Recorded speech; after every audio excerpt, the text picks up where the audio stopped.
Hello. Meltzer, are you talking to me? Yes, I am. Oh, for heaven's...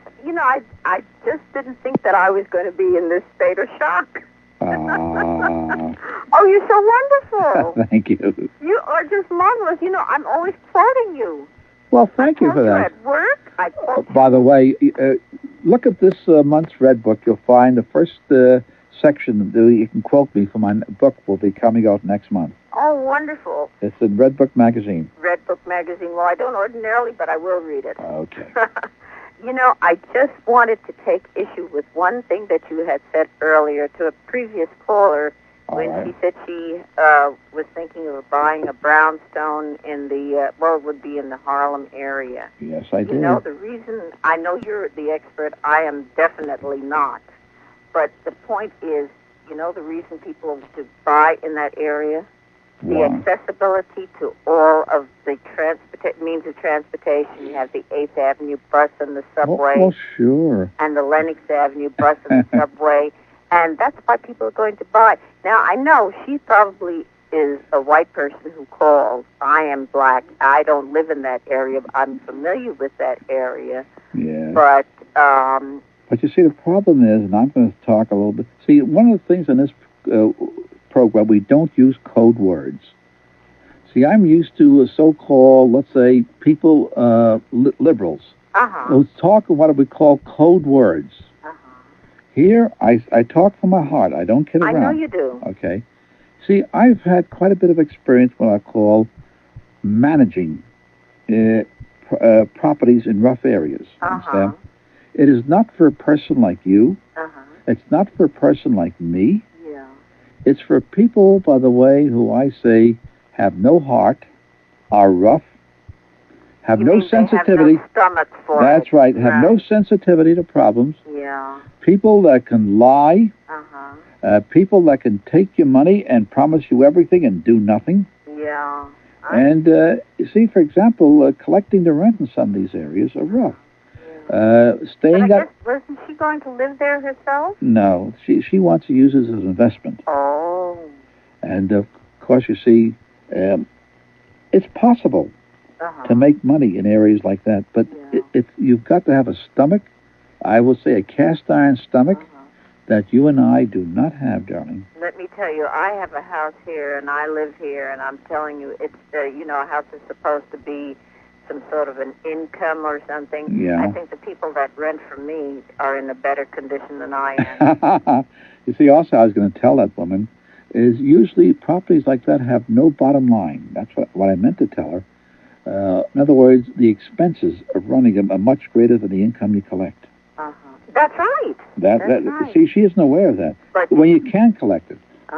You see, because now I work for a city agency, and one of our assistant commissioners is buying a house. He, of course, makes a good salary, and his wife is also a professional. She makes a good salary.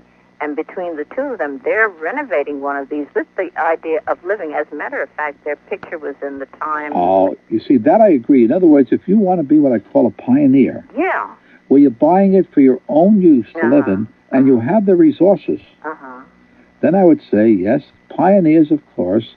Then, too, I have another favorite expression, which is also true. And very often, pioneers die broke. Yeah. They get a footnote in history. Yeah, right. Yeah, it's just that I said, perhaps, I know you didn't mean to say anything disparaging, but it was just that it came across to me, and I said, well, I've got to call Bernard Meltzer. I've been meaning to call you a long time ago, because I have problems with this house. But I said, no, this I would just like to discuss with you. I'll tell you one thing. As far as I'm concerned, when I sit behind this microphone here, no matter what be your religious background, your ethnic background, white and black, if you need help, I will come to your help. Oh, I know you will. And I'll tell you this, some of the battles I have fought, and also you must understand, too, I myself have been a victim of minority discrimination beyond almost what any... I don't doubt it. Suppose I tell you that I was fired from my first job when I got out of school because I was Jewish. Yeah. Well, you told me about. You told me. You see, I take it personally. You told us about. Suppose I will tell you there's many a place that said to me, Bernard Meltzer, we will not rent to you because you are Jewish.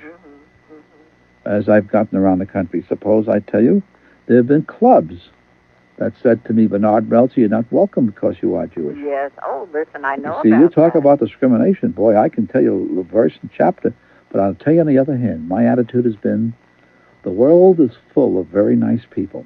And you know what you also say? Look at a flower garden. I've heard you say this many times. A flower garden is more beautiful with the many colored flowers. That is right. I've been listening. And I believe that. You see, when I think of all the young people, for example, that I've helped, various times, of black and Puerto Rican and Korean and every other kind, and I am very proud of it. I am very proud of it. Because when somebody would come, let's say when I was teaching at Penn, if a kid came to me and said to me, Bernard Meltzer, I am short $500. I cannot make it this term. You know where he got the money from? Bernard Meltzer. Bernard Meltzer. Yes. And I didn't care what he was. In fact, I was very proud that very often the kid talking to me came from a background where he or she was the only person that went to college. In that family, yeah. That's right. And then they would say to me, what can I do? What can I do to repay you? And I would say, you're not going to repay me the way you think you're going to repay me. You are going to repay me because you now have the advantage of being a leader. Yes. And when you are in that category, people are going to need help. Yeah. You will repay Bernard Meltzer by helping them. That's right. That's right. And by the way, and I've made that, I've gotten that obligation from so many people, and it works, by the way, because every so often I get a letter from one of them. And in fact, I got a letter, about a month ago from somebody that I put under obligation that way over 20 years ago. You see? And he said to me, and he's on the West Coast, and he said, I'm still paying back that debt. Yeah. Sure, if someone helps you, that's the least you could do is to help someone else. That's right. Well, listen, Mr. Meltzer, it was I'm so thrilled that I spoke to you. But could I ask you for 2 T-shirts? Yes, you may. Everybody else has been asking. And I'll be very proud to send it to you. Oh, thank you very much. And I'm going to continue to quote you because I believe in you. Thank you very much. So you're Charlotte, quite welcome. 2 T-shirts for this lady. Don't hang up.